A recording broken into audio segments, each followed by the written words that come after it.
F.R.E.S.H is my recipe for cooking up the results you hunger for. It's my personal journal.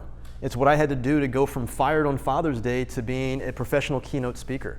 You have to live focused, which is the F. You have to live resourceful, which is the R. You have to live enthusiastic, which is the E. You have to live strong, and not physically strong, mentally strong. And you have to live honest.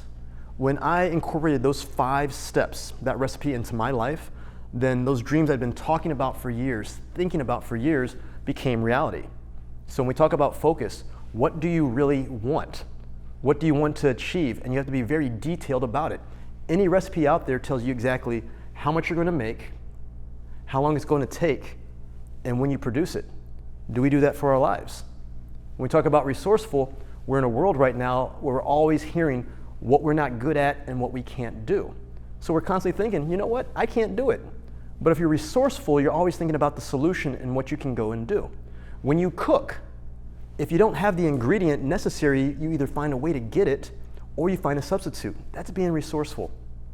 When I talk about being enthusiastic, the excitement of the result, it's got to be, let me go back to it. When we talk about enthusiastic, the energy, or if you want to call it the passion of the result, has to be stronger than the passion of the work. I mean, we're not designed to want to work or stress ourselves or push ourselves hard. So we have to trick our brain. We have to start thinking about what's the result that we want? How do we achieve it?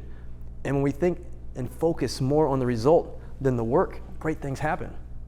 Now after that, you got to be strong, and we got to be mentally strong. I mean, just like eating, what do we consume? What we consume is how our body reacts. So who are we hanging out with? What are we watching? What are we reading? What are we consuming on a day-to-day basis? Is it items or activities or environments that are literally pouring water on our mental fire?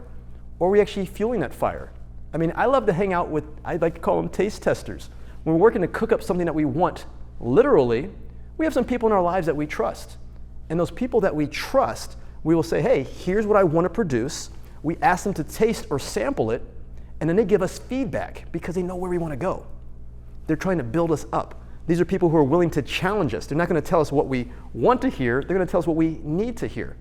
So I like to have taste testers around me to push me and keep me mentally strong. And then from there, we've got to be honest. And when I say honest, we have to be honest with ourselves. Too many times we lie to ourselves or we self-justify why we can't go for something. But if we're honest, we're willing to ask questions. We will always seek knowledge to find out how we get somewhere. And just like cooking, nothing happens overnight. We're in this microwave generation where we think that we can instantly produce the results that we want. But realistically, the slow-cooked meals are the best ones. So we have to understand that we are going to make mistakes. We may burn a meal. But if we can go and find some people who we can be honest with, who can give us feedback and answers and let us know it's not going to happen overnight, but it is possible, even a burnt meal won't stop us from being hungry.